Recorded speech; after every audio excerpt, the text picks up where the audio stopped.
Today in the studio, folks, I got a real treat for you. Rene Rodriguez. How's it going? Good to see you.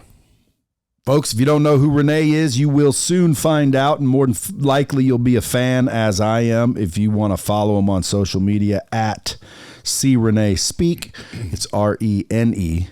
See Rene Speak, or go visit his website, meetrene.com, Rene. He's also got a podcast, The Neuroscience of Influence and Leadership. He travels the world teaching people a lot of different things from a neuroscientific, deep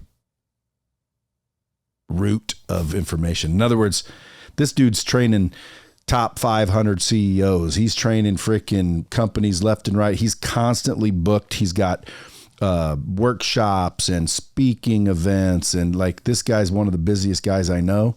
And he's got a book coming out. Actually, it's coming out. It's out. Is it out? At 26 it comes out, but basically it's out. It's about to come out, guys. Go get this book. Hold it up real quick. Point it at that camera right there. Okay. Amplify your influence, folks. Transform how you communicate and lead. If you're a leader, entrepreneur, CEO, doesn't matter. This book will change your life. If you're a regular person and you want to learn how to freaking communicate and get more connection with people, which, as you know, I always say relationships are the new currency. So if you want to introduce yourself, you want to be a better human being, trust me when I tell you, you want to get deep into this guy's curriculum. I like your bio. Now, again, I don't know if my team got this from your team, one is it? But it sure sounds like somebody slick wrote it. Born amongst the palm trees and percussions of Miami. It's Josh. So Rene, you began splitting your time in the frosty Minnesota as a teenager. The continuum of climates and cultures introduced him to the breadth of the human condition. See what I mean? Like, this is what I mean deep, guys. This is deep shit. But realistically, dude, you do base it all on like neuroscience, yeah? Yeah. How'd you get started? It's the one thing. When I was a kid, my mom, she had me look in a room and she said, what's the one thing everybody here had in common? And I was trying to look at skin color. I was looking at what they were wearing and what they look like. And she said, they all have a brain. And if we can understand how the brain works, everything becomes easier. And granted, my mother used to be a nun, lived in 5 countries before age of 25. So she was all worldly, growing up. And so she's always looking at what's the common denominator between two humans? And that's what inspired you to dig in? Yeah. I mean, it's when you think about it, that is the one thing. And for me to understand, I wasn't the guy that had all the skill sets or didn't have the charisma. I didn't have, in basketball, I didn't have the speed. Everything I always had to do was work for it. And so for me, if I could have an edge of understanding something, that to me was the part that sort of differentiated. And I hated school. And so I remember my first psychology teacher coming in because I couldn't stand math. I couldn't stand any of the classes. He comes in and he brings in a magician. And I'm like, okay, now we're talking. I mean, holy shit, like I can actually pay attention. He's doing magic. And then he comes in and he talks about the psychology of sensation, perception, and how perceptual illusions work. And I'm like, I'm fucking loving this. And so you watch, and all of a sudden just that little piece grows. And then you understand a little bit about the brain when you make one little shift and you get a huge improvement where before you used to think it was this way, and you change a word sequence and it's this way and you get an improvement. It's addicting. I mean, it really is. Now, do you have a degree in some kind? Behavioral neuroscience. Yeah, so you went and studied the shit. Mm-hmm. And now you travel the world coaching and mentoring like bigwigs, training organizations, leadership, and putting on your events. Yeah. What are they, 2-day workshops? So Amplify, so I'm a keynote speaker, so obviously like you, so we go around and we speak. And then, well, not like me, dude. I'm a talker. You're an actual speaker. Not anymore, man. Dude, you're killing it, bro. I mean, we got to talk about what you just did, because I think that's pretty good. Well, again, you definitely improved my game 10 notches, but to me, you're way more dialed in than me. I wouldn't consider myself a keynote speaker till I work with you another couple months and I get it down. Well, I appreciate that, but I think that, so the keynotes, and then we do have workshop boot camps, if you will, where we'll take 12 people at a time to walk them through building their story, who they are, understanding the science of influence from body language and sequencing and timing, and then learning how to put that story into a value proposition. So like day one is really understanding who you are and realizing most people don't feel like they have a story. And then they understand the science of storytelling, and they go, okay, I got the story, but I still got to make money. Well, that's what the last day is about. And then we put all that together into a real sequential value proposition where people can now differentiate themselves and be ready for almost any question and using the Amplify formula. So there's that, and we've got other programs as well. It also raises their confidence in speaking. Yeah. Because a lot of people are afraid to speak. What do they say? The number one fear in the world is speaking publicly? That's what they say. I was just on the top of the Empire State Building, and I wanted to die. So yeah, but they say that. I mean, it's scary. The moment you put yourself out there to speak, you are saying, hey, judge me. And everything that I do right or wrong is going to be amplified, no pun intended. But you're going to be videoed, you're going to be recorded. And if I don't have something good to say, the audience is going to give you immediate feedback. They may not laugh, they may not respond, and that their attention may go out the window, or you may never be asked to come back. And so it's one of those real tests of truth. Can you hold a room? Can you hold an audience? And it's like when you do stand-up. I mean, you know immediately, did the joke work or not? And they laughed, which I think stand-up might be harder in some cases, but speaking it's a big look in the mirror for sure. Now, you teach people, influence, personal transformation, and you're getting immediate results after like a little 2-day immersive workshop where they start to figure out who they are, what's their story, how to leverage it. So you didn't just learn that in college. No. How'd you learn it? 27 years of trying. Actually, and this is funny, that it's a lot of this work comes from studying people who do it naturally, right? So that's why you and I get along, because a lot of the things you're already doing. Get somebody who already is successful. There's a sequence to why they're successful. They're usually just unconsciously competent, right? They don't know why it works. It just works. And there's experience. There's things that sort of life has taught them. Maybe there's some genetics involved and a little bit more testosterone, serotonin, all those kinds of things, but there's something that works. And maybe it started, early on you were good at meeting girls, or maybe you're good in sports and you realize if you walk differently, the opposing team you'd feel more imposing. You just felt better. Who knows how life sort of taught you those things.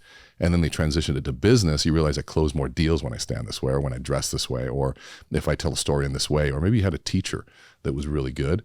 What we try to do is say, okay, what's the science behind it? What's that common thing that all these successful people do? And you realize that there is a science to it. And when you teach people how to get involved with it, you see immediate results. I mean, people I get messages every day with saying, hey, I tried this and this happened. I couldn't believe this. I went and closed this deal. I got in front of the room and I did this. I tried that story and I couldn't believe it. I got the number one X, Y, and Z. Or I was at a friend of mine went to a pitch fest thing in Miami, a bunch of tech firms, and we developed a story. And he said, I did our story and I won. And so, we get that all the time. What do you think the biggest benefit of learning this is for somebody? So think about it this way. Why influence, right? So I look at to understand something, I look at the opposite. So what's the opposite of influence? I tell a joke, no one laughs. I sell a product, no one buys. I cast a vision and no one follows. That feeling is horrible. You feel alone. You feel worthless. You feel insignificant because I have no impact. I'm trying to do something and nothing's changing around me. I try to get that person's attention. They don't even look. I got a team. They won't follow me. I've got this product and no one's buying it. And all of a sudden you start looking internally and it's a downward spiral where depression and everything sort of starts taking over. And I would venture to say that the lack or the absence of influence is probably one of the worst of human experiences. So let's look at the opposite of that. I tell a joke, people laugh. I sell a product, people buy. I cast a vision and they're following. Holy shit. Like I'm doing something and the world is responding to me. That impact feeling is creating the feeling of significance. And significance comes from impact. And so who needs to be influential? Everyone. I mean, teachers need to be more influential. I told 400 principals. So they were talking about frustration, why kids weren't engaged, how the kids changed. I'm like, no, the kids are the same. You just are boring. You used to put us to sleep. I mean, we see every once in a while those one teachers will jump on a table and they'll get the kids' attention, or the ones that go out of their way, the chemistry teacher that lights up different gases in different colors and you see the flames go and all of a sudden they can't help but pay attention. That's a formula in the brain. I mean, it's novelty. It creates dopamine.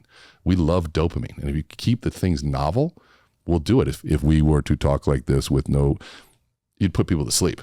But look at like the dynamic nature of how you speak, ups and the downs, the excitements, the emotion, all of that creates novelty, and a novelty creates dopamine, and dopamine captures our attention. As long as there's some tension in there, which would be norepinephrine. So novelty and tension capture attention. But that stuff That's where it gets exciting. So if I'm listening to this, I'm an entrepreneur. I got a lot of entrepreneurs listening. Give them a couple of tidbits of things that they could go apply tomorrow and be like, holy shit. And then they're going to go, dude, I need more of this and come follow you. But like, give them some like tangible, tactical things. Well, I think the biggest thing is that people don't realize that that everybody has a story. But then let's go back to why even story, because it's super easy to go back and say, okay, that's storytelling. It's not about that. It's what storytelling does in the brain. And so think about the people that you follow, the best leaders that you follow, the ones that are the most inspirational, the people the mentors that you want to look up to. All of them are storytellers. What's your best skill set on stage? Mine? Yeah. You tell stories. Just looking like I do. Wearing that jacket with the sparklies, right? But you're a storyteller. Like you have story after story. That first day we met, we spent 12 hours, or almost 12 hours on Zoom, and you had story after story after story, and each story captures attention. And say, okay, so then next question is, how do I use the story?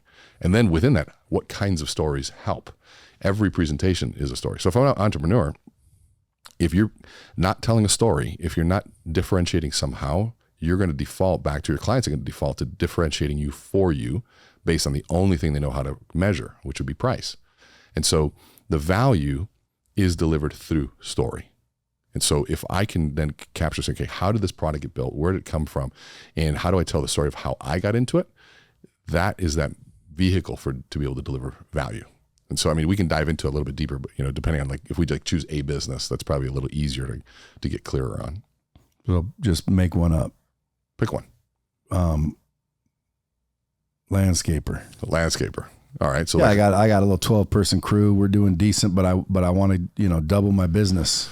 So, I mean, there's two things on that. I want to double your business. You and I both know that is a pick up the phone, walk and knock on doors, and you can double your business by just a little bit more sales effort, right? And so the sales effort is going to get you more results, and that's going to be based on how good you pitch. And sometimes in that world, I would venture to guess that the first person, it's like real estate. You're either number one, or number two. There is no number three. So they're going to sign with number one person they meet with or number two, and most people won't go to number three. You ever notice though how everybody's number one and number two? Yeah. Well, yeah. And I've never heard of number two. If you ask somebody, they've never said I'm the number two anything. That's true. They're always the best.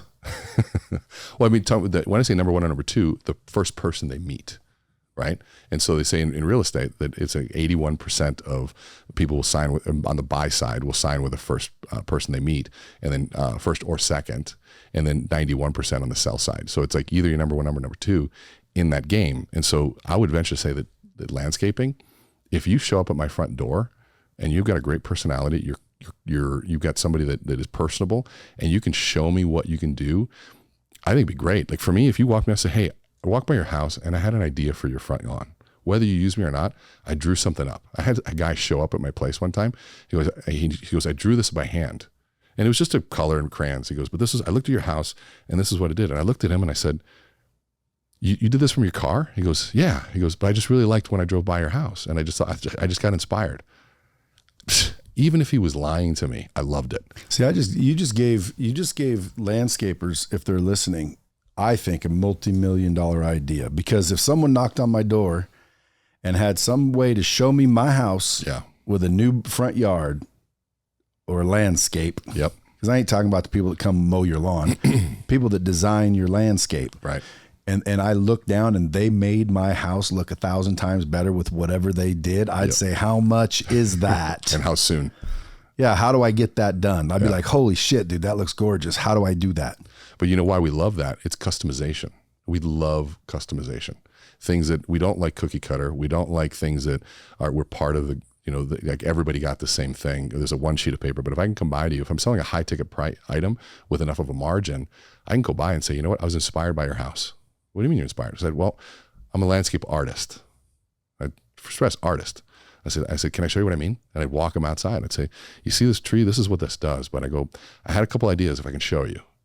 And all of a sudden, who would say no to that? And even if they said no, where would the story come in? That is a story. That's the point. I was inspired by this, and then they at that point, the reason they were inspired is the story. Well, they could. That's the next part. Now I've got your attention, right? And then they say, well, why should I use you? I said, well, that's when, let's just say this person said, why? Let's say I'm an immigrant. Well, I got to this country 6 years ago. And as a kid, me and my father, we used to literally go out and we would do X, Y, and Z and tell a story about how we got here. But we had a dream of getting to the United States. And we went through a 6-month process and tell the story. And now I'm here and I get to do this every day. And I don't have to worry about cartels. I don't have to worry about whatever the story is. And all of a sudden you've given me value. Now I know who you are. And there's a story to it. And the story is what differentiates, because the story brings you to life. It sets you apart. And story allows us to take the simple things and make them really real. Like somebody's like, draw people in. Yeah. Well, it's something to say, it's like, hey, I care. Okay. That doesn't mean anything alone. But if you say, I grew up with a mother who used to always take in the orphans around the neighborhood.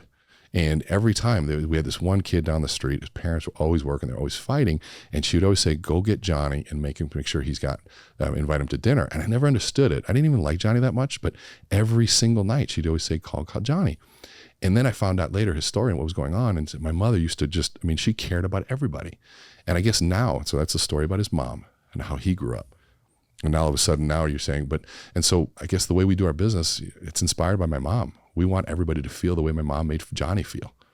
And all of a sudden it's like, holy shit, the word care now has a backbone to it. It has something that it came from. But those stories exist already. That's what I'm trying to tell people. You don't create them. You have to turn around, look at your life and say, how did I do this? You're the best example in this. Why the real Brad Lee? That whole story that we talked about that day that you gave the keynote today on, it's perfect because it's yours. I couldn't tell that story. It's not mine. That's why we call it a signature story. It's as unique to you as your own signature. And if you can do that, it already exists. So you don't have to memorize it. That's the best part. These memories are already memorized. You just have to hit play on these memories. And then at the end, do the other stuff that we talked about with the tie downs and everything. Now, when I listened to your class one time, you said, to somebody, what's your favorite color? Mm-hmm. And then they went into a story instead of just saying, black. Mm-hmm. Explain that. So we use the what's your favorite color as a training tool, right? To say, okay, because what's your favorite color is kind of a stupid question. And just like what's your rate or what's your cost, what's your commission, whatever the pricing question, stupid questions. And the reason is because if they're asking that question, they don't know what else to measure you on. And so I say, okay, we're going to practice the sequence by just a simple question of what's your favorite color. And I'll go around the room and I'll say, okay, what's your favorite color? Blue, red, yellow, green. And I'll go to a student, somebody else has been through. I'm like, what's your favorite color? So if you would ask me my favorite color, I'd say I grew up in Miami, Florida, and I moved to Minnesota when I was 7 years old. And so I lived Miami, Minnesota half time, so about 15 or 16 years old. But there was always one place I felt at home. If I was on a beach and I saw palm trees, I knew I was close to my friends, my food, my music, my culture, all the things that made me happy. And so palm trees are green, so my favorite color is green. And so now what we're learning, there's somebody, the cynic will say, can you just answer the question? I'm like, if you're saying that, you're missing the point. One is if there were 30 people that asked the color, and then I said that amongst the 30, what's the only color you're going to remember? Green. Green. Because there's a story to it, because that's how the brain works. It remembers stories, it remembers emotional things, it remembers pictures and all of those things. And if you relate it to the beach, if you're like, I like beaches too. Wow, in Miami, he's probably Cuban. He probably likes Cuban food. Yep. Music, probably likes Latin music. Yep. So all those things, if you relate to any of them, now we're connecting. But here's the cool part. I didn't have to wait for a good question to give a good answer. I took a stupid question and gave a rich answer. And too many people wait for good questions to come to give rich answers. You know what that was? Well, here's the bomb, is what we need to do. I decide what the bomb is. What we need to do is start giving rich answers with stupid questions.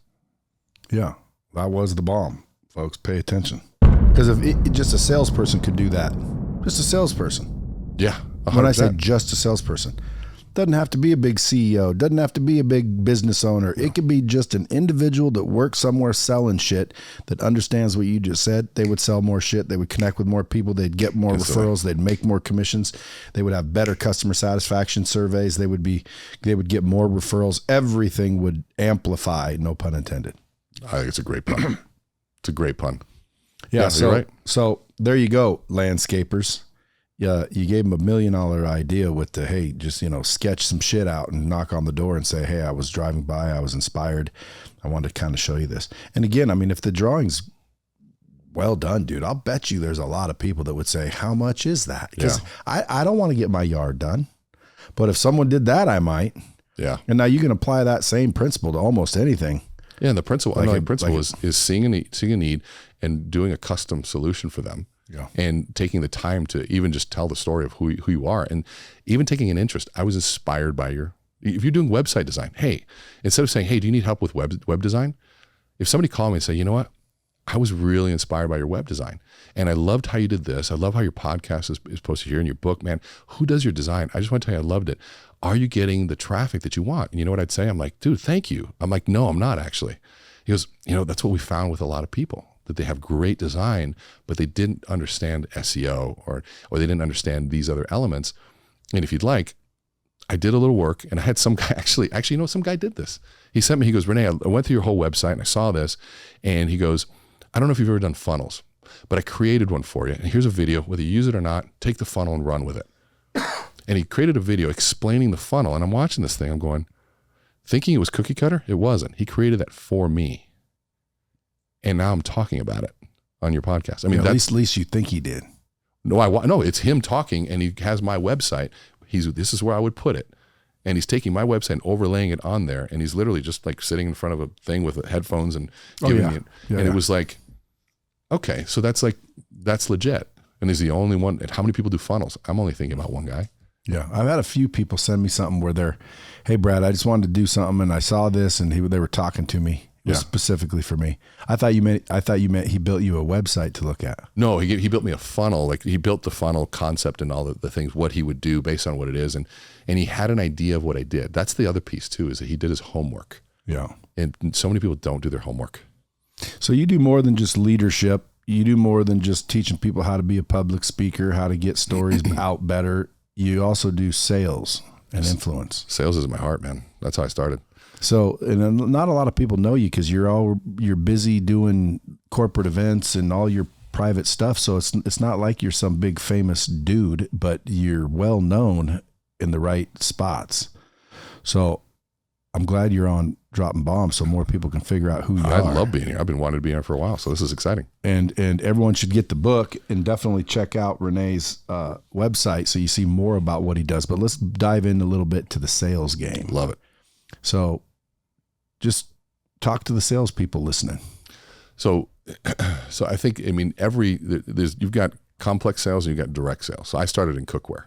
So I got cut my sophomore year in basketball in college.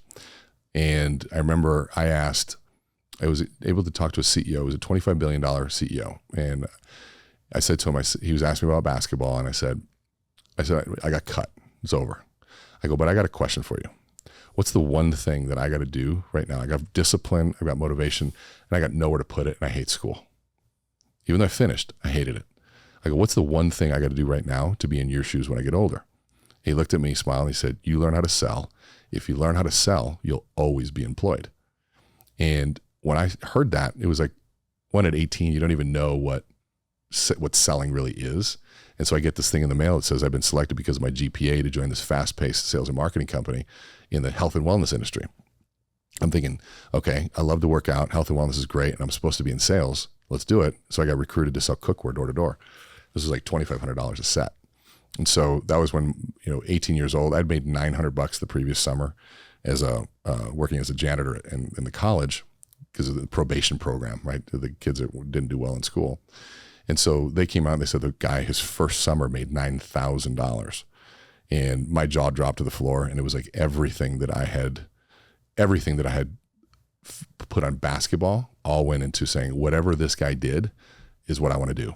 And that's when they introduced me to Zig Ziglar, Tom Hopkins, Tony Robbins, to Jim Rohn, Brian Tracy, every person you can imagine. And hearing that stuff and hearing the guidance behind that was sort of the inspiration. I mean, all the guys that are on Lightspeed, basically, like all of the training that's on there. And so when I looked at that, I said, okay, basketball took me so far, but if I learn how to close, if I learn how to persuade, if I learn how to present better, then all of a sudden, if I said it this way versus that way, now all of a sudden I get a different result at 18, 19 years old. I mean, it's freaking addicting. And then you say, okay, so I go to school to learn about the brain. Okay, so I'm understanding, here's the psychology of it. I'm understanding the application. I did it for 4 years. I mean, literally I was making like $5,000 a night, sometimes selling cookware while I was in college. And I remember I went to a communications class, and they had a sales presentation they wanted to do. And I just literally the night before I made $5,000. And so I'm just going to do the presentation of the salad machine, right? I could just do it with my eyes closed. And I got a C on the presentation. And remembering just how pissed I was when I went up to the teacher and I said, "You're going to give me a C on this?" And he goes, "Yeah, I just lacked this." I said, I made $5,000 last night selling this cookware last night, and you're going to give me a C. And I remember, I said some other shit to him, but it's the reality behind the world that salespeople go through. It's the one thing we all have in common. It's like, I always tell people, salespeople are kindred spirits. We're told to go believe in something. And then we're said, okay, go believe in this one thing, then tell everybody you know about it. And by the way, most people are going to tell you no, but don't take it personal. And I always looked at that. I was like, okay, so believe in something, tell everybody I know. They're going to tell me no, but don't take it personal. I always took it personal. And I think every good salesperson always does take it personal. But what we do have is good coping methods of how do we deal with it. That's why we go to motivational books and CDs, is because we had to learn to cope with that rejection, or that look in the mirror saying I can't sell or I can sell, or looking at the numbers of the bank account saying, you know what, I'm not taking a salary. I'm going to eat what I kill. If I didn't kill anything, I don't eat today. That's a different mindset at that point. And those that get it are the ones that are saying, okay, now if I really am in it, whether I was a student in school or not, I'm going to be a student of life in this game, in persuasion, influence, in any edge I can get that's going to get me that next sale. That's what I'm going to be. That's why salespeople, we stick together. You can see them and read them a mile away. And whether I've put on a different face of being a keynote speaker, at the end of the day, anything we all do is about selling. So now I went in that and said, okay, so let's understand sales process. The direct sales process, what we call PAPCAR, prospecting, appointments, presentation, closing, aftercare, and referrals. Or we get into the complex sale, which is the order process, ORDER, which is a whole nother, when I sell technology, it's a whole nother avenue of taking it down. And then in the presentation, under presentation, McSit, how the 5 things that have to be sold when you're presenting, myself, my company, the solution, the investment, and timing. And that sequence is the backbone to creating a presentation. So we would help people create their sales process, and then within it, create their sales presentation, their prospectus, and then how do you deliver it? I mean, the world of selling, to me, it's the coolest profession on the planet. It's the one thing that you have to learn everything about yourself, body language, how to read facial expressions, how to truly listen to somebody. And when you make a sale, money starts to flow in the world. Like somebody is employed. Every time I make a sale, somebody is employed, and I get to go spend that money. You learn that at 18 years old, that if I buy a can of beans, the person who stocked the beans made money, the store owner made money, the person who got the beans in there made money, and I got the chance to eat the beans. I mean, it's such a win-win all the way around. Beans? I don't know. It's just beans. I don't know. Is that your Cuban upbringing? Probably, yeah. Black can beans. Of beans. Couldn't have picked something better. I thought it was a great example. Can of beans. I think I probably heard that in training a long time ago. Have you ever had a steak and beans contest? No. You've never had a steak and beans contest? No. But dude, I do make good black beans. Dude, in sales, there's what's called steak and beans. Okay. So you usually have teams competing against each other, and the team that wins, everybody gets steak. It's on a big-ass, kick-ass table. Yeah. But if you don't win, then you're sitting right next to the person eating steak, but just you get beans, dude. Love it. You get pork and beans. And you can't not eat. Like, you have to. I love that. Steak and beans. See, that's the mentality of a salesperson, is they're willing to take that. They're willing to take that approach. They're willing to put their reputation, their ass on the line, and they're willing to go out there and compete. I mean, that is a special human, I think. So again, I'm a salesperson listening to this. I want to take something from this podcast, try it tomorrow. What give them a little lesson? Give them a little. Let's get specific. Give me an industry. Give me something. Well, normally I'd like to say any old sales, but you're right. It does matter because, sometimes people are like, tell me. And I'm like, well, what do you sell? Yeah. Doesn't matter. Well, it does matter. Totally does. Long sales cycle, short sales cycle, high ticket, low ticket. Are customers coming to you? Are you cold calling? It matters. Exactly. So let's say I am door to door. I'm a door to door roofing salesman or solar. So here's what I want to know. Okay. How do you get past the initial, I'm not interested. Yeah. I don't want to talk to anybody. Their guard's up. Yeah. How do you get their guard to come down? So let's understand the guard. That's a great thing that will apply to everyone. What's sales resistance in the brain, right? So if you think about that, and this is why the brain is so critical to salespeople, is you are dealing with one of the biggest resistance points in the brain. The whole biology of a human is designed to resist salespeople. You're asking for money, and money equals security. Money in that, you're going to be using techniques to trick me into seeing this. I mean, so there's a distrust from the beginning. The stigma, whether it be used car sales or anybody in sales, we're pushy. There's all sorts of things that go there. So we have to understand first what we're running up against. And I would call that, where's your ethos? Your ethos is your credibility and your character. And so if you're, let's just go back to door to door. I used to do door to door. I loved it. Love it. Still do. If I had to today, I could eat tomorrow if I had to, because I can go door to door. But I understand, like for me, I'll tell you my story. Ran out of leads one summer, and I called my sales manager. I said, we're out of leads. He said, and? I'm like, shit. He goes, you know what to do. I'm like, all right. All that meant was I got to go knock on doors. And I needed to make 2 more sales before the year was over. And so I'm like, okay. So I start driving around, and I'm looking for the nice neighborhoods. And all of a sudden I'm an expert on what neighborhoods buy and don't buy, which is bullshit. I was just procrastinating. So I finally just pulled over my truck and I got out. And now here I get out. I'm 6'3". I've got no hair and I got a goatee, right? And in college, pretty big and worked out a lot. So I'm like, and nobody was answering the doors. And I'm thinking, oh shit, okay. You've been bald your whole life? I cut my hair. I was a basketball player, so we just cut our hair. I have hair. I just decided to cut it. Oh, okay. It's my choice. So, but if you wanted to, you could grow hair? I could. Yeah, you see it. She makes me shave it all the time. Do you have any pictures? You've been bald a while. I've been bald a long time. What do you look like? Man. What do you look like with hair? No good. Why do you think that? Oh, you've seen it? She hasn't really seen it. You don't like it either? She hasn't really seen it. I'll be damned. No, everybody would normally, not want to be bald. They're only bald because they have to be. So I grew up. I mean, high top fade was the haircut during my fame, and all my friends were black, and so like they fade me up, and that's how we wanted it. I loved it. We just got a nice fade, and so I had a tiny little hair up the top, and that's just, and it was much better for basketball because you have a lot of hair in basketball, you sweat. This is the 90s, man. Like that's just how we did it. All right. Didn't want to interrupt the story. Everyone's probably telling me, shut up, dude. He was about to get to the good part. So I remember, like, okay, the way I'm approaching the door isn't creating safety, right? Because at the end of the day, people, that's their home. And that's their safety and their security. And you're coming up. Back in the day, remember in the 80s, people would just be, hey, stop by us in the neighborhood. You know that Sebastian Maniscalco? Have you seen him? Yeah. Comedian. Have you seen his whole little bit on, what it was when they were kids and people would come by like, come on in. We've got some Sanka, got some, hey, this little cake right here, don't touch it. This is for the company when it comes over. It's always something ready for company, so it's always ready. But nowadays, somebody knocks, everyone's like, shh.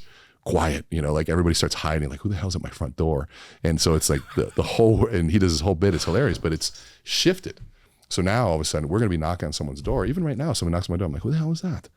Like, it's just confusing. And there's a whole reason behind that, by the way. We should talk to why that's the case. But now if you know that's what you're approaching into, so I'm going to give you 3 P's, because this is what it comes down to. If you can predict a behavior, you should do something to preempt it in order to prevent it. Predict, preempt, prevent. And so, right, if I can predict that my approaching someone's door or any sort of sales is going to create some sort of uncertainty, what do I have to do to preempt it in sort of to prevent it? So for me, I went to Target and bought this big cow apron, and the picture's actually in my office. A cow apron with a cow hat. It was a chef's hat, and I bought a clipboard, and I put that thing on, and I walked the neighborhood in the stupid cow apron and a cow chef's hat. So immediately they're thinking, okay, well, this guy clearly isn't trying to steal something. He's bringing way too much attention. And I'd walk a little dorkier, straight up with the clipboard and elbow out. All of these are symbols to the world that I am of no danger. But if I walked the way I was with a little bit of a strut, right, with a little bit of a swag up to the door, trying to be cool because I was nervous, that's not how you approach a door. And these are basic things. And if you're selling, so for example, we had a guy in my course and he comes in and I'm like, what's your goal? And he stands in front of the room and he's like, to be the #1 loan officer in the world. I looked at him and I said, you serious? He said, yeah. Well, if that's the case, do you want my feedback from that perspective? He goes, give it to me. I said, the #1 loan officer in the world would never fucking dress that way. Ever. And all of a sudden now it's like, whoa, what? It's like everything we're doing is sending signals. Like the way you walk, the way you talk, everything is doing that. And so I realized when I walk that way, all of a sudden people open the door, they laugh at me. They're like, what are you doing? I'm saying, hi, my name is Rene Rodriguez and I'm an intern at the University of St. Thomas. I get paid to cook people dinner. Have you seen one of these before? I said, I actually cook a 7-course meal. I'd make a salad on top, or I'd make a cake on top of the stove with vegetables in it. Do you know you could fry chicken without any fat, grease, or oil? And we cook our vegetables without any water. That retains 98% of the vitamins and minerals as compared to 10 to 20% when you boil, steam, or microwave. In fact, and guess who's your chef? I am. And this is that whole sort of, I had to dorky myself up a little bit versus being sort of from the street, hey, what's up? Like the way I like to talk back then. And they would look like, honey, look, this guy's going to cook us dinner. I said, yeah. I said, I just get paid to cook the dinner. So there's and you get to invite up to 4 other couples. I have to limit it at 4 though. It wasn't before where I used to say, you want to bring 4 other couples? The answer is always no. But I said, you can invite up to 4 other couples. I can't afford to feed any more than that, but it's actually kind of fun. I do all the cooking and it's there. And all of a sudden that yielded such a huge difference by changing my approach and how I did it. Logos on the shirt. But if you got somebody that just kind of walks up and they've got no smile and people are watching you walk from the sidewalk to the door. And I tell people in sales, like if you're walking up to an office, have you ever been inside the office and you watch people outside, watch them park? Who's the next guy coming in? They're watching you get in the car. They're watching you in the car. And if you walk out and you do stupid shit from your car to the door, they're already making decisions on whether they can trust you or they're going to buy from you. But all of this represents body language. The end of the day, it's just expressed in a sales perspective. How you show up, how you shake hands, how you walk, how you make eye contact, all of that is part of the equation of leadership and influence. Do you have any other books? This is my first. Damn, you should write a book on sales. I've been wanting to do another one on that. It would be the easiest book to write because I have more passion on that than probably anything. Well, just so you know, like when I looked you up and tried to figure out what's this guy actually do, I didn't get sales out of it. I removed a lot of that. Why? You're trying to get all these corporate yup jobs. Just because, well, I mean, my passion, because to me, influence is at the core of selling. That's right. So to me, I wanted to develop the core of what influence is. And from that, we can do sales courses. I mean, I still do sales training all the time. I mean, my keynotes, if I have to ask. Yeah, but you're doing it to CEOs, entrepreneurs, people that you workshop trying to be speakers. Well, the keynotes are full of the salespeople. It's usually sales rallies. But I mean, there's a billion salespeople out there. Like if you said, dude, I teach sales, but it's almost like you want to be corporate-y. No, it's to me, the core of it is influence, right? And so then from that perspective, I wanted to establish, this is a long game for me. You know how long I've been doing this. I wanted to establish what the core of what influence is. Because there's a lot of sales trainers. I mean, my sales training is ridiculous. It's really powerful. But there's a lot of people that teach you some really great sales tools. And I agree, a lot of the true salespeople have died off. And you and I talked about that. I think we should revisit some of that because the fundamental sales things are still valid. Yeah. They're still viable. But for me, creating that foundation of what influence is and then growing, it's like, for me, think about this as like, influence is like the operating system, so we're the hardware, and influence would be understanding the Windows or iOS, right? Because it understands the hardware, the human being. And then we say, okay, so how do you want to use your influence? Is it for leadership? We can do that. Is it as a sales professional? Yes, that's the application that sits on top of it, right? You have hardware, you have operating system, and then you have application. People buy the application. But this is the operating system of how the human functions. And if I can understand the operating system, I can apply it as a teacher. I can apply it as a cop. Like I've worked with cops before and saying, how do you approach? How do you diffuse a situation? Because a lot of this background, what you don't know, is I also did change management and union labor I've done labor negotiations, legal negotiations, and all of it comes down to the same exact science of understanding why one proposal will get denied, why the other one, why your approach when you send the email this way, why they're going to respond, predict, preempt, prevent. How can you predict all those things, preempt them?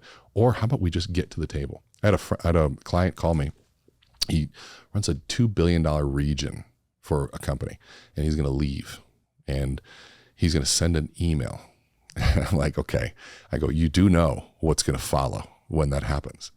He's like, well, I don't know how else to communicate it. I go, you get on a fucking plane and you drive out and you fly out to see the CEO and you explain it there, because if not, you're going to get sued. Well, what do you mean? I said, well, go to the history, go to the company, look at what's going on. You know exactly what's going to happen. But if you go there, do you have a relationship with them? He goes, yeah, we used to be really good friends. And I go, do you think an email is going to trigger any of those old friend vibes? Or when you show up and be like, hey, dude, we started on this thing together, and there's some things that have changed, and this is how I'm feeling, and this is what I got to go. And then all of a sudden, he finally, it took him 2 weeks, got on this guy's calendar. I think it's a $40 billion company that is he part of. Got on his calendar, talked to him 3 days ago. He's like, I flew out there, and he made me an offer I couldn't refuse. I couldn't be happier. It's like, we're back there. But why? Because he flew out there. It's all the same psychology. And so dealing with conflict, dealing with all those things is about honestly, the core of this is, it's about innovation. And not innovating products. Innovation is about new ideas and the resistance to change. Sales is a resistance to change. Every sales training is about changing behavior. All of this at the core of this book of influence is about, how do I help somebody change behavior? And for me to help you change behavior, I got to help understand why you resist behavior change. And if I can understand why you resist behavior change, I can adjust my approach. I can adjust everything, the whole scenario, even context, where you are, where you're sitting, smell in the room, all those things to make it easier for that behavior to be done. But all of it comes down to a sequence of how it's presented. I believe if you want to change someone's behavior, you have to change their beliefs. 100%. I couldn't agree more. In fact, do you know how you change beliefs? You know, because you heard me. Talk to me. Well, I say it and people always go, oh, that makes sense. The only way to change beliefs is to get new information. Because if you receive no new information, you cannot change a belief. You burn your hand, that's new information. You get smacked, that's new information. Yeah. You get new information, it causes you to change your belief system, because a lot of people believe things that aren't necessarily true. So there's a challenge to that. Think about how much information, we're coming in the information age, and how social media is shoving information towards it to try to change our beliefs, but usually we resist the new information. That's right. Most people do. Right. They don't want to read your damn book. They heard you on the podcast. I don't want to read a book. Yeah. Dude, read the damn book. Oh, the book's rich. Read the book, and then after, read it again, and then after, read it again. And then you might have started to pick up what's in the book. People need to read books 3, 4, 5, 6, 7 times. So I'll give you an example of like me personally. So after meeting Maddie too, even just like for my whole life, I had a certain political belief, strong. And TikTok changed my political beliefs. And why? Because of the approach that it took. I didn't believe in TikTok. I was like, I want to stay away from it. And then the algorithm grabbed me. And now the algorithm is teaching me about the brain. The algorithm is teaching me about influence and body language and teaching me magic tricks. And all of a sudden, it sneaks in a political message from somebody that I actually buy into, that isn't about one side or the other, but it's a bigger conversation around philosophy, because I love philosophy. And all of a sudden, it starts learning. And all of a sudden, I'm getting new information in a safe way, because the safety is the magic key. What is psychological safety? And if you're listening to this, if you just take nothing away from this, understand psychological safety. That is at the core of all of it. If I don't feel psychologically safe, the parts of my brain that learn new information shut down. It's impossible for me to learn. But if I can create psychological safety, and there's a sequence for it, there's a formula, if I can create that, all of a sudden I'm open. And that's the difference between somebody who gets results and somebody who doesn't. I still highly recommend that you change your website or add your website that you teach salespeople, because I wouldn't have known. And again, a lot of people have to know what you just said to even understand it. Yeah. Like if I want to get people to come and let me, train them to get in shape, I wouldn't advertise myself as a healthy cooking teacher. Yeah. I'd fucking advertise fat asses I'm looking for you. I can help you. I want to teach you how to get in shape. If you're fat, you're not feeling good, you freaking feel like shit, you won't take your shirt off at the pool, I can help you. Yeah. Even though, how do I help them? Well, I'm going to teach them how to cook healthier. You see what I'm saying? Yeah. So like you're over there to where like if I were a CEO or someone, high level, I would be like, oh, we need to send our team to this, which is probably, again, why you get packed with all those corporate people. But if I were just a hustler, solopreneur, I wouldn't even know that I need what you got. Why? Because you're not saying learn influence and crush your sales quotas. Yeah. So I would add that because again, you still want the corporate CEOs, you still want the execs, and you still want everything you've built. But I bet you add. Here's a thing. It's 100% for salespeople. If you have salespeople, send them here. Yeah. And then you teach same shit you're teaching, but salespeople and marketing to salespeople and catering to salespeople. I'll bet you'd amplify your business. And I agree. And so I might be wrong on this because I'd love your advice on this, is because I was so scattered before. This was also the journey of my brand. Because before, René was a sales trainer. René was a change management guy. René did leadership development. René was a speaker. And René did conflict resolution. And there was all these things. And there was a confusion about, they go, wow, René changed my life, but I don't really know how to explain what he did. And so we decided, it was about 3 years ago, to get really narrow. This is what it is. It's influence. And build the brand there. And to stay disciplined on that one thing that we could be good at. And that one thing that I chose that could branch off into all the other things that I believe in. Selling, leadership, change. I mean, when you go to my website before, it says sales, leadership, and change. Maybe it said. Maybe that helped at the time. But like, what's Nike do? A lot. Well, what do they do? They're a brand. Most people would say they make shoes. Yeah. Well, they also make fucking a lot of other shit. Shirts and everything. Yeah. But Nike is for their shoes. Mm-hmm. And then you're like, well, what kind of shoes? What kind of shoes do they make? Everything. They started out with running shoes. Yeah. They were runners' shoes. Steve Prefontaine and all that shit. I love that movie. Yeah, you ever see that? But dude, they were shoes. They were running shoes, and then they were basketball shoes, and then they were baseball cleats, and then they were apparel, and then now they're massive. Yeah. Maybe that's what you need to do. Introduce a new type of shoe, my friend. I think that's our next product, bro, on Lightspeed. Introduce a new shoe, a new type of shoe. I want to get this one out. You've been selling Oxford loafers. Okay, now sell some freaking flip flops. Well, the one like we do. I mean, most of the people that are in our bigger courses are salespeople, right? So usually the CEOs will buy the other ones, or the leaders will buy this, but they're almost all salespeople. In that. Well, if there's salespeople listening, trust me, go get the book. If there's entrepreneurs listening, go get the book. If there's executives listening, get you and your whole team the book. Your events, where do they go to see those events? Most of them are sold out, which is what I thought is funny. And I thought before I met you, I'm like, wonder if this dude says sold out because of urgency. Like, hey, there's 19 of them, but they're all sold out. You the 20th one's a month from now. I was thinking, are those all sold out? And what'd you find out? They were all sold out. Sold out. That's our problem. Yeah. Because you're growing by referrals and people going to it and they're like, oh shit, this is for real. Yeah. So again, I mean, I don't know. I haven't taken a deep dive, but I'll bet you anything you add, more specific, like salespeople, man, you'd get a ton of them. Yeah. Because influence is what sales is. Agreed. And you wouldn't lose all the other people just because you added a sales thing. Well, I think people are realizing that their salespeople should be there once they attend. I want to let everybody know right now, your salespeople need this. You need this.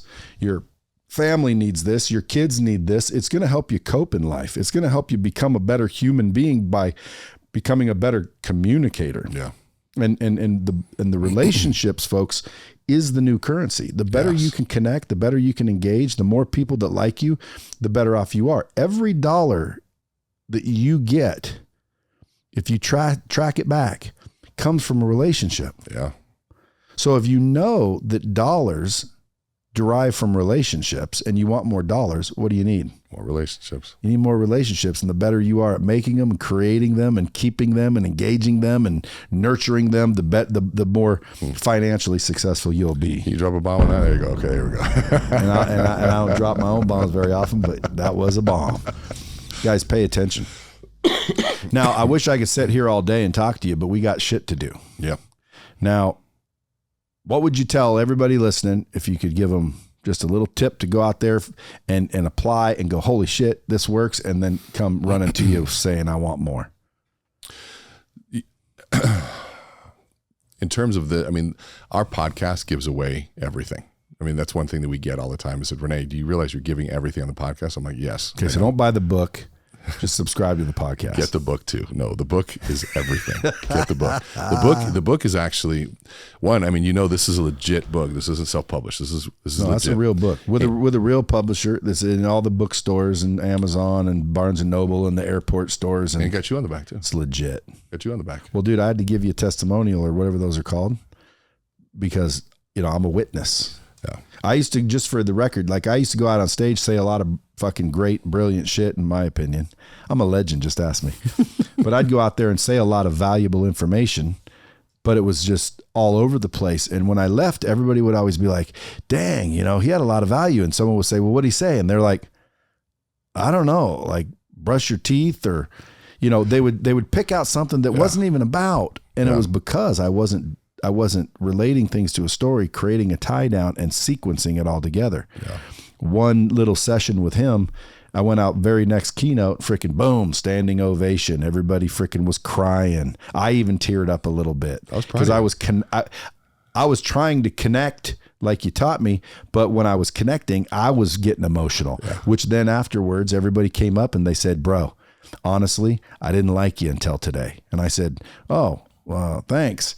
And they said, yeah, because dude, you just always walked out here like you thought you were fucking cool. But when you started tearing up a little bit, it made me tear up a little bit, and it told me that you're a real person. Yeah. And I'm like, dude, that's cool. I think I might've texted you. You did. Anyway. Well, so, you know how many people even after AmpCon came up to me and they said the same thing. Like, I just thought he was, whatever they want to call you. And, he was a dick, douchebag probably. Yeah. And, see, there's some truth to that deep down. And that's haterade. And they go, but man, like, today what he said, like, they're like, I fucking love the guy. Like, people like fall in love with that because, and here's why I want to dissect that with you.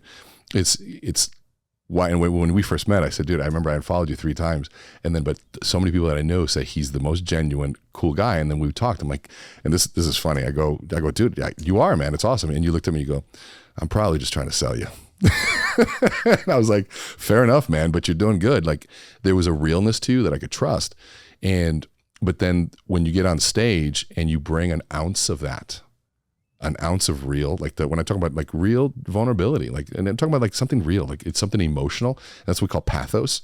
You bring an ounce of that and you have all the other things in play. You don't have to do a lot, but it moves people stronger than anything. And it's because that's what the world needs. We got enough rah people out there. We got enough people yelling and screaming from stage. And I tell people, I said, you can't yell and scream your way to success. You're gonna create adrenaline. But you better hope you get your ratings right during that adrenaline, because afterwards they're not going to fucking remember you. They're not going to remember anything. But if you can bring an ounce of what you brought there, that's where long-term connections start happening. Well, I'm going to have you back because you and I are going to put on an event. Yes. Okay. And it's going to be not a cheap event, but it's going to be an valuable unbelievable event. Not necessarily for salespeople, but including salespeople, because I think salespeople should do what we're talking about, because what we want to teach people is not only how to create the story and create that connection and present it in such a way that you could literally get on stages, but I want to teach people how to get on stages. Yep. We can show people how to get those keynotes and how to get those presentations. And believe it or not, there's thousands of them in every city in the country. You're just not aware of it. And let me tell you something, it is one of the absolute best customer acquisition models on planet Earth. Number one. If you can go do a stupid little presentation for 80 freaking chiropractors, there's only 80. Well, what if you did what René can teach you? You got the stage and you told 80 people and connected, and all 80 of them became your customer. or half of them. Speaking from stage is literally the best customer acquisition model I've ever found. And I accidentally discovered it. Yeah. I'm talking to a group of 600 people afterwards. Boom. They all started following me. They all started buying my shit. They all started wanting me. I didn't even say anything. Then someone, kind of started making me a little bit wiser. And I'm like, oh man, if I did this on purpose with intention, what would happen? And dude, because you have a half hour or hour to get them to understand who you are, why you believe what you believe, why you're an expert, the story behind it, dude, you get so many new customers. It's unbelievable. And you get two things, leverage and compression. Yeah. Leverage, you're on stage, you say less, they do more. You have one meeting for an hour with 100 people or more versus 100 one-on-one meetings, and you compress your time. The only way you compress time is getting in front of the room. So that event, we haven't picked a date yet. I've convinced him to do it with me. It'll probably be in Las Vegas, so we can, hang out a little bit, smoke some cigars, have fun. Like what, 2 days? 2 days. 2-day event, learning what to do once you're on the stage and a lot of other things, and then how to get the stage. And how to build your story. And how to build your personal brand. So when you leave there, you're going to have exactly how to blow up your personal brand. You're going to have exactly who you are, what your story is, and the homework to take home to develop that. Unbelievable sales skills, but how to get the stages as well. And I'm telling you right now, that is game changer stuff. That's what it should be called. The game changer. I do like that, actually. AT&T, just to your point, 600 events last year, just AT&T. We talk about how many events are out there. There are countless events out there. There's a list that I have that I'm telling you has like 35,000 meeting planners on it. And the meeting planners are planning an average of like 100 meetings a year. Yeah.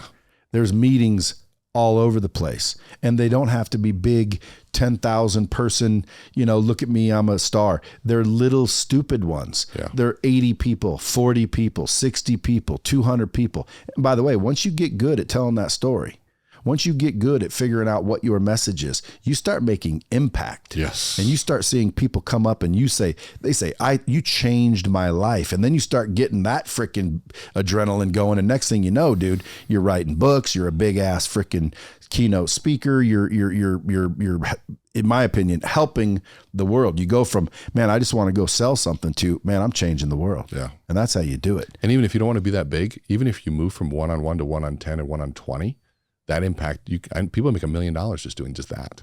Folks, if you want to go to that event or you're interested, DM René at Rene Speak. Just DM him. Say Bomb Squad. Want to go to that event? Start a conversation, or go to his website, or just follow him or me. Obviously, you must be following me already. If you're not, you're a dick. And you will hear about the event maybe 6 months from now. But just follow us. Hit us in the DM. Let us know you're interested. In the meantime, go get that book. Go to an event if you want. Pass this on.